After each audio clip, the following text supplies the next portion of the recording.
So obviously you've been seeing me wear the blue light glasses, right? Yeah. Well, they are from the Venturo collection, man. In terms of, with this company, they take a lot of pride in making sure that everything is done in-house. A lot of love, a lot of care. But more importantly, they don't do a ton of mass production. So when you talk about the quality of it, it's a lot nicer. They also do a ton of accessories and jewelry, right?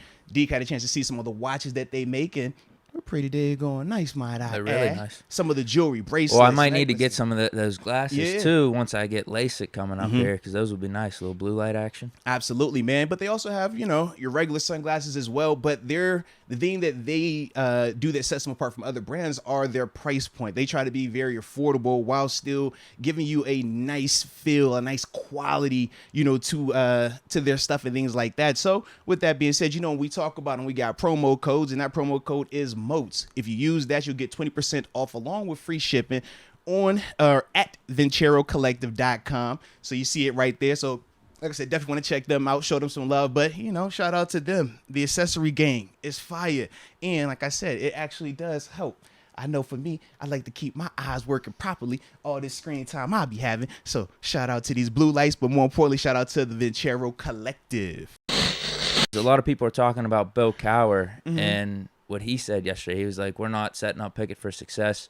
We need to get back to Steeler football and really run the ball and focus on that. Yeah, well, it's identity crisis, but we've talked about that as well. We can't because our offensive line isn't blocking too well right now. Not just offensive line as well, the receivers also. We talked about that last week. That still carried over this week. A lot of those runs, or a good amount of those runs, I understand Najee still has to run more physical, but there was still a good amount of plays where guys are losing one-on-one blocks. Interior offensive linemen, wide receivers, when they're tasked with cutting off a guy, whether they're, we'll do the Claypool or one of the receivers will line up at the end of the line of scrimmage and come across the formation and pick up something on the backside. Runs like that. Or when they're to the front side and they're tasked with reaching a guy or climbing up to a second-level defender, when they're missing those blocks, those guys are getting in the backfield and hitting Najee at the line of scrimmage or on his side of the ball. So all of those players are in play when we're talking about this run game. But to me, I really feel like it's more of the identity crisis than anything because,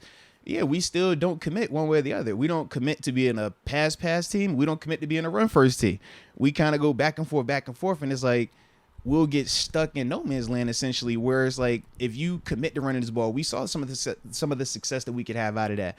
We also saw if you commit to some of the misdirection passing attack, we got some success out of that. But because we're not like locked in on one or the other right now, it just looks like we don't operate with enough detail on either part of those. And when you look at the difference between us versus Philly, they did have a lot of those little details. When you're talking about some of these pass plays, some of their rushing plays, it wasn't a big error that was taking place. There were little things that was the difference of them making this play versus us when we try to run those exact same plays. And when I say exact, I mean verbatim, exact same plays. We just didn't have the same level of detail. Some of our screen plays, receivers not getting a block on the edge. Some of their screen plays, their receivers get the block on the edge. Some of our misdirection runs, we miss a block up front. Some of their misdirection runs, they make the block up front. Right, they have a good offensive line. Some of their 50-50 balls, the A.J. Brown, they were catching. Some of our 50-50 balls, we're getting penalties. We had everything happen. Penalty, land on somebody's foot. Was this a catch? Was this not a catch? Like, it was a lot of that going on. So, and then the other part of it was, okay, Jalen Hurts at times, man, making some good throws, taking some chances with the ball. Whereas with Kenny at times, making some good throws, but not as prone to taking some of the chances that we would see from Jalen Hurts this week. When you look at the difference of these teams, though, it's literally those little details like that. It's not a big difference, but when you're talking about the accumulation and when you're playing against a team like Philly, it's going to look like that in terms of how it got at the end of it, man. But it never felt as gory as the score looked at times. No, I think it either. just came down to the fumble. Yeah. We were driving still again. In it. Absolutely. And if we score right there, it's a one-score game. It's a one-score. Mm-hmm. And that was middle of the third quarter, late in the third quarter. It was right it was like 5 minutes, 4 minutes left or whatever when it happened. Yeah. And then that's when they ended up getting the score. Was it 2 plays later? And then from there we come back and I think the pick was that next drive. No, we did a 3 and out, I think.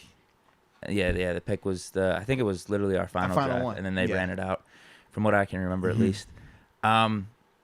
Going back to the identity crisis thing, and I've been bringing this up the last couple podcasts when we're questioning, all right, Should we be running the ball more? Are we passing it too much? I feel like we get down way too early. Again, we get down But once again, 21 points in but the first quarter and a half. But think about this. It didn't start like that. Like going into the second quarter, we were still at 7-7, right? Then they went up 21-10. That's how that second quarter ended.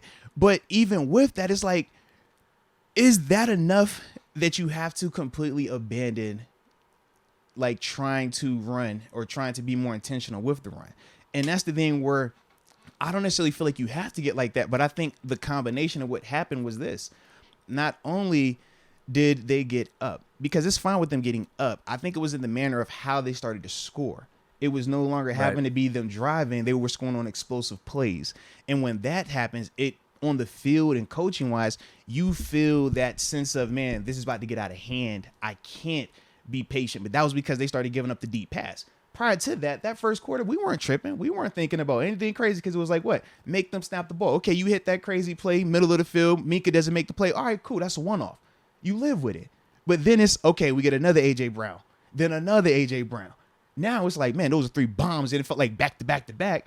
That's a totally different conversation. It's a totally different feel for it. But I don't put all that offensively. That's the part where I'm like, defensively, that's where you drop the ball. Yeah. Because the one thing you could not do was give up the explosive play. And that's what we were doing good these last couple weeks against the Bucs and the Dolphins. So think about, in all those games, Bucs, Dolphins, we never felt as if the game was going to get out of hand. Buffalo was the only one where we felt like, yo, this is getting out of hand. They're scoring way too fast, right? Explosive plays. Yeah. Right. And that was why, the explosive plays. So when that popped back up, and it popped up in the second quarter, we're like, oh, man. So it changed a lot of what we were trying to do. And that's the stuff, man, when you're talking about the way that this team has to win, every little detail matters. Every little element of, hey, we win when we do this, and this correctly.